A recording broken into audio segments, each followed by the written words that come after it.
lá, agora sim para o dimensionamento do inversor de frequência, certo? Então, pessoal, o inversor de frequência, um grid, é utilizado para compatibilização da energia CC, né, da corrente CC gerada pelos módulos e a rede de corrente alternada da concessionária, como a gente viu ontem, né, as características dele. Então, pessoal, para o dimensionamento do inversor de frequência, o projetista deve ter em mente a noção do que é o fator de dimensionamento do inversor. Pessoal, isso daqui é uma coisa que é muito debatida nessa parte de energia solar fotovoltaica, certo? Esse fator de dimensionamento do inversor, ele é um valor adimensional, certo? Que relaciona a potência de geração e a potência do inversor, ok? Geralmente, as empresas, elas utilizam esse fator o menor possível, até um fator muito abaixo do que o sistema ele está adequado, certo? Para quê? Para que eu reduza os custos na instalação, certo? Se eu tenho um fator de dimensão do inversor muito baixo, pessoal, isso quer dizer o quê? Isso quer dizer que a minha potência do inversor também é menor. Então, se eu tenho uma potência do inversor menor, o inversor é mais barato. Isso é interessante de fazer? Em certa medida, sim. Mas se esse fator for muito baixo e esse inversor tiver uma potência muito baixa com relação ao gerador, isso pode provocar problemas no próprio inversor, certo? Eu vou estar apresentando ao inversor uma sobrecarga além do que ele precisa, além da parte nominal dele, certo? Além da condição nominal dele, certo? E aí eu posso provocar problemas no inversor, certo? Então, esse fator de dimensionamento do inversor, existem vários estudos sendo feitos com relação a esse fator aí, para que a gente tenha a melhor escolha do inversor possível com relação à potência de geração, certo? Ok? Então, vocês que vão ser projetistas devem ter em mente nesse fator aqui, ó. Esse fator ele não deve ser muito baixo e também não deve ser muito alto, certo? Ok? Para que eu tenha sempre o inversor mais adequado, ok? Falando economicamente falando e também eletricamente falando, certo? Para que eu não tenha uma sobrecarga excessiva, né, no inversor, certo? Ok? Então, como eu falei, a relação ela é igual à potência do inversor que eu posso utilizar, certo?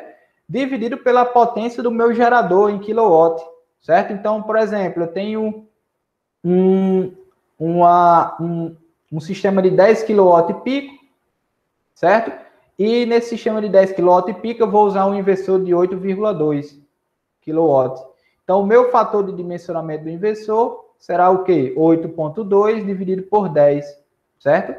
Kilowatts. E aí eu vou ter o valor de 0,82, certo? Que para a literatura é um valor aceitável, mas eu vou apresentar a vocês alguns valores que vocês podem utilizar como referência. Pessoal, segundo o manual do CRESB, que é uma referência muito boa, como eu já falei para vocês na aula de hoje, o FDI, ou fator de dimensionamento do inversor, varia entre 0,85 e 1,05, certo? Para que a gente tenha uma melhor escolha possível do inversor, certo? Esses valores da literatura do CRESESB eram valores que eu usava como referência para os meus projetos, certo, pessoal? Por que a gente pode utilizar um valor abaixo de 1? Pelo seguinte motivo.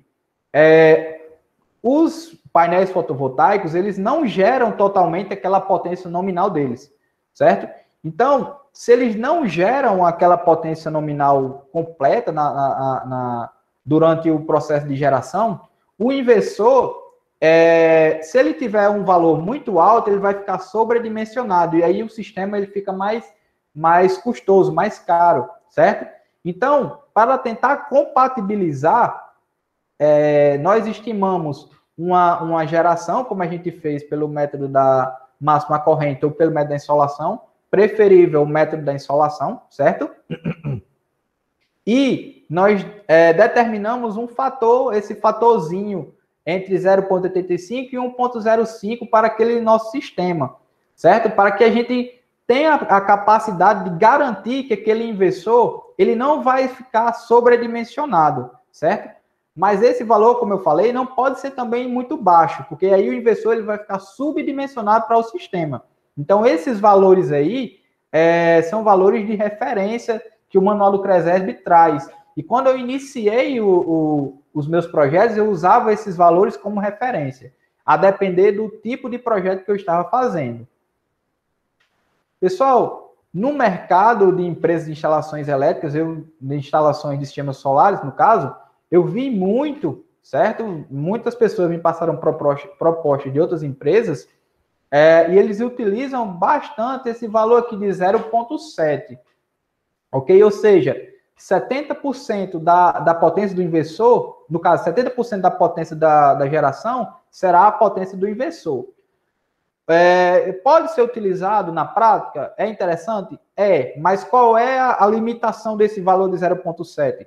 Se o cliente ele desejar aumentar o sistema devido ao aumento de consumo, esse valor de 0,7 ele já está num valor muito limite que você possa aumentar o sistema, certo? Para aquele mesmo inversor.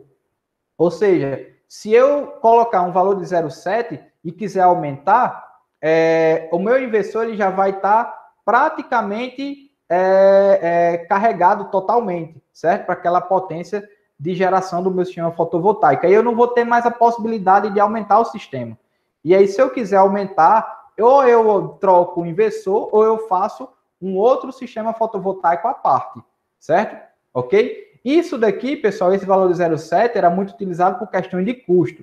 Eu já vi projetos utilizar 0,65, que já é um pouco mais arriscado, porque aí eu vou ter uma sobrecarga nos inversores, certo? Não passar desse valor de 0,7 seria importante, ok? Uma dica para vocês, tá? Se forem utilizar com questão de custo, utilizar um valor que seja maior do que 70%. Eu adotaria, como eu sempre adotei, 0,8, 0,85 até 0,9 em determinados casos, tá bom? Então, pessoal, o valor do FDI deve ser escolhido pelo projetista, certo? Levando em consideração o quê? A melhor operação do inversor, certo? Com as variações de energia do sistema fotovoltaico. Como eu falei, o sistema fotovoltaico, ele não gera totalmente a sua potência nominal, ele gera uma parte daquilo, certo, pessoal? Devido às condições de radiação durante o dia, certo? E um possível acréscimo de potência de geração futura por parte do cliente.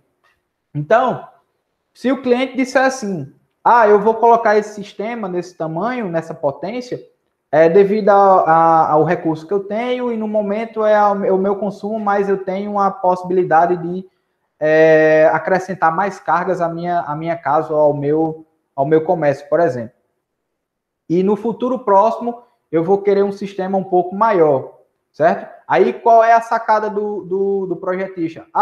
Se o cliente ele tem uma previsão de aumento de carga depois de alguns anos, eu vou colocar um inversor um pouco maior. E aí eu vou colocar um FDI um pouco maior, certo? Um FDI 1,05, 1,1. Isso vai depender de quanto que o cliente ele estima no aumento da carga dele e no aumento do consumo, certo? Agora, se o cliente não tem essa perspectiva do aumento de consumo, pessoal, vocês devem escolher um valor adequado para que o inversor ele não fique subdimensionado, tá? Pessoal, além do CRESESB, alguns estudos, tem até trabalhos de TCC, dissertações de mestrado, que eu estudei quando eu fazia os projetos, né, para saber qual era os melhores fatores de dimensionamento do inversor possível, encontrados nos estudos acadêmicos, certo? E quando eu fiz esse estudo, na época que eu fiz os projetos, eu encontrei que os melhores valores estavam entre 0,8 e 0,9, certo? Eu já cheguei a usar 0,75. Nunca gostei de usar 0,7 para não limitar tanto. Mas geralmente os meus projetos eram entre 0,8 e 0,9 de FDI. Porque aí eu garanto uma boa geração, uma boa operação do meu inversor, certo? E ainda tem uma folgazinha para que se eu quiser aumentar um pouco mais o sistema. Quando eu fiz os projetos aqui em Mossoró e também em outras cidades aqui do RN, teve um cliente que recentemente ele quis, no caso, aumentar o sistema de geração dele. E aí a gente tinha colocado um sistema de 16 painéis, com 16 painéis, certo? De 275, foi um sistema que a gente montou em 2018. E na época, quando eu projetei um inversor com um FDI de 0,85, se eu não me engano. Certo? Ok? 0,85. Deu uma folgazinha. Então, eu tinha 16 painéis para um inversor com FDI de 0,85. No ano passado, quando ele decidiu aumentar, ele colocou mais 4 painéis, certo? Ok? Então, quando ele aumentou para mais 4 painéis, ficou com 20 painéis, esse FDI, ó, desceu um pouco, acho que, se não me engano, foi para 0,79, se eu não me engano, certo? Ou seja, na época que eu fiz o projeto, eu deixei uma pequena folga para ele colocar um pouco mais de carga de geração. E o inversor ele não ficasse muito subdimensionado, conseguisse operar da forma correta, certo? Ok? Então, essas nuances dos projetos é que o projetista deve ter em mente, certo? E esse fator de dimensionamento do inversor, ele é muito importante no dimensionamento desse componente, certo? Ok? Então, eu aconselharia quem quer entrar nessa área de projetos, utilizar esse fator de dimensionamento de inversor entre 0,8 e 0,9, certo? Se o cliente tiver um desejo de aumentar a sua carga, aí você pode colocar um FDI um pouco maior, 0,95, 1,05, para que você tenha uma folga maior para o futuro, certo? Eu só apagar aqui, pessoal, que eu risquei aqui no texto. Pronto. Então, caso o sistema, como eu falei, tenha uma previsão de aumento em grande quantidade, o FDI deve ser maior, certo? Adequando-se para as operações futuras, ok? Como eu já expliquei. Então, pessoal, esta fração da potência de geração com relação ao inversor ocorre devido ao gerador fotovoltaico apresentar perdas, certo, no funcionamento, e devido à variação da insolação. Então, como eu expliquei, o gerador fotovoltaico ele não vai gerar completamente aquela potência nominal dele. E aí eu posso utilizar um inversor com a potência menor do que a potência de geração que eu estimei, certo? Então, aqui algumas consequências do FDI. Ó. Quanto menor o FDI, menor é a potência do inversor, como eu expliquei no início, né, da parte do dimensionamento do inversor. Desse modo, um FDI, pessoal, muito baixo, pode provocar problemas elétricos no inversor de frequência devido à quantidade de energia extra que está sendo gerada pelo meu sistema fotovoltaico, certo? Então, como eu expliquei, se eu tenho um FDI muito baixo, aquele inversor ele vai ficar subdimensionado e vai ter uma sobrecarga sobre os elementos eletrônicos ou o sistema eletrônico dele. E aí eu posso reduzir tanto a vida útil do inversor, certo? Do sistema fotovoltaico, quanto eu posso provocar problemas devido ao aumento de carga excessiva, certo?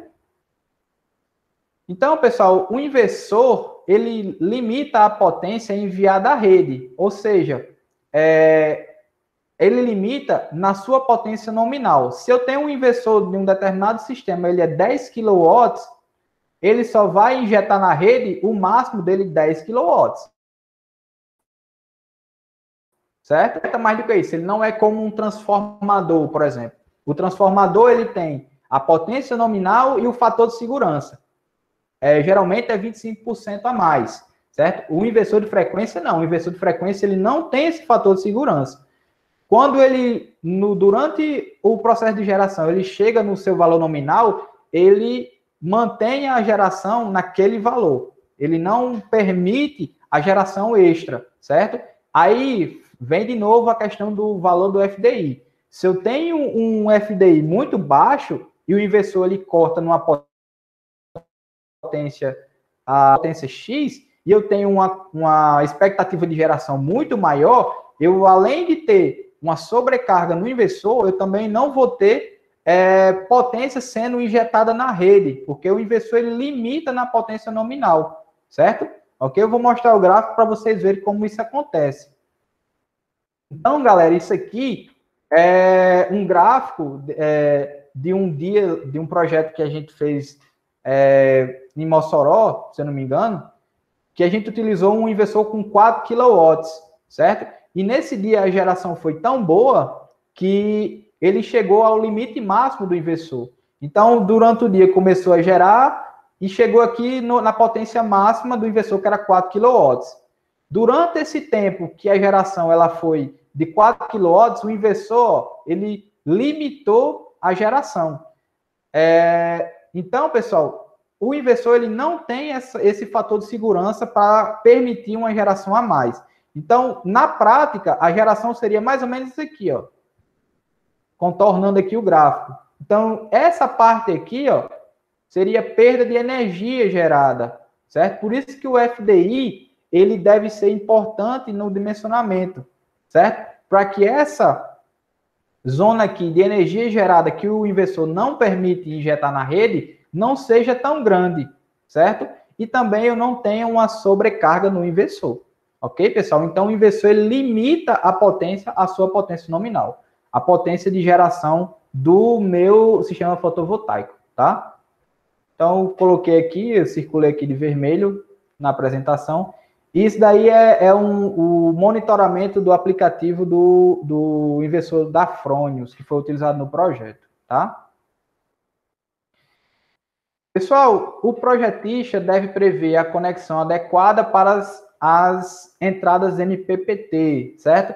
Então, as conexões adequadas seriam a organização dos painéis, tá?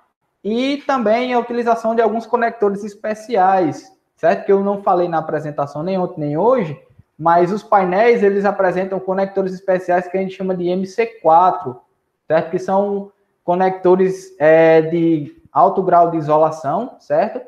E são bem confiáveis. E alguns inversores, eles apresentam essas conexões MC4, ok? E elas são facilmente encontradas em mercado, ok?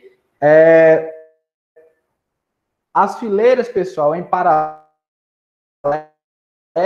no shopping. Então, é adequado que as fileiras em paralelo, pessoal, devem estar na mesma quantidade de módulos. De modo a o quê? Se eu tenho as mesmas quantidades de módulos nas fileiras ou nas strings, eu vou ter praticamente as mesmas tensões. E aí eu não vou ter o efeito de uma parte da string ser carga e outra parte da string ser fonte, certo? E isso evita as correntes reversas no sistema, ok?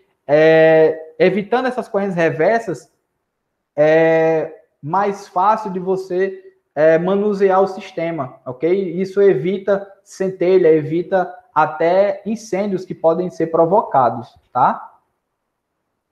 Então, pessoal, as fileiras em orientações distintas ou em orientações diferentes devem ser conectadas em entradas MPPTs distintas. Sempre que você for fazer o projeto e você prevê que uma quantidade de painéis está numa orientação e a outra quantidade de painéis está em outra orientação, não colocar esses painéis, essas strings de orientações diferentes na mesma entrada MPPT.